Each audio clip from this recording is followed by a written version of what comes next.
അസ്സലാമു അലൈക്കും വറഹ്മത്തുള്ളാഹി വബറകാതുഹു. ബഹുമാനപ്പെട്ട അബൂ ഉമാമ റളിയല്ലാഹുവിൻ്റെ തൊട്ട് ഇമാം നസായി റിപ്പോർട്ട് ചെയ്ത ഹദീസായിട്ട് ഹബീബായ റസൂലുള്ളാഹി സ്വല്ലല്ലാഹു അലൈഹി വസല്ലമ തങ്ങൾ ചൊല്ലും, മൻ ഖറ ആയത്തുൽ കുർസി ദുബറ കുല്ലി സ്വലാത്തിൻ ലം യംനഹു മിൻ ദുഖൂലിൽ ജന്ന ഇല്ലാ അൻ യമൂത്ത്. ഒരാൾ എല്ലാ നിസ്കാരത്തെ പെറുത്തലും ആയത്തുൽ കുർസി ഓതിയിട്ടുണ്ടെങ്കിൽ അയാൾക്ക് സ്വർഗത്ത് കടക്കോ ഒരേ ഒരു തടസ്സമില്ലേ, അത് മരണം മാത്രമാണ്. മരിച്ചെങ്കിൽ അയാൾ സ്വർഗത്ത് പോകുന്നുണ്ടായിരിക്കും. അപ്പോൾ നമുക്ക് എത്രയും പുണ്യമുള്ള ഒരു കാര്യമായിട്ട് ആയത്തുൽ കുർസി ഓതൽ. ഞങ്ങൾ പല ആൾമാർ സലാം വീട്ടിട്ട് എന്തും ഓതാണ്ട് മുണ്ടതേക്കിടാറ്. അങ്ങനെ ഓത്തീറ എല്ലാ നിസ്കാരത്തിൽ പിന്നെ കറക്റ്റായിട്ട് ഒരു ആയത്തുൽ കുർസി ഞങ്ങൾ ഓതണം. ഇന്നൊരു ഹദീസിൽ കാണുന്നു, മൻ ഖറ ആയത്തുൽ കുർസി ഫീ ദുബരി സ്വലാത്തി അൽ മക്തൂബത്തി. എല്ലാ നിസ്കാരത്തിൽ പിറകെ ഒരാൾ ആയത്തുൽ കുർസി ഓതിയിട്ടായെങ്കിൽ കാന ഫീ ദിമ്മത്തില്ലാഹി ഇല സ്വലാത്തിൽ ഉഖ്റ.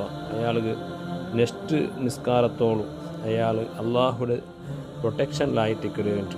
ഒരു നിസ്കാരത്തിൽ അയാൾ സലാം വീട്ടിൽ പിന്നെ ഒരു ആയത്തുൽ കുർസി ഓതിയിട്ടായെങ്കിൽ നെക്സ്റ്റ് നിസ്കാരത്തോളം അയാൾക്ക് അള്ളാഹുടെ ഫുള്ളായിട്ടുള്ള പ്രൊട്ടക്ഷൻ ഇരിക്കുന്നുണ്ട്.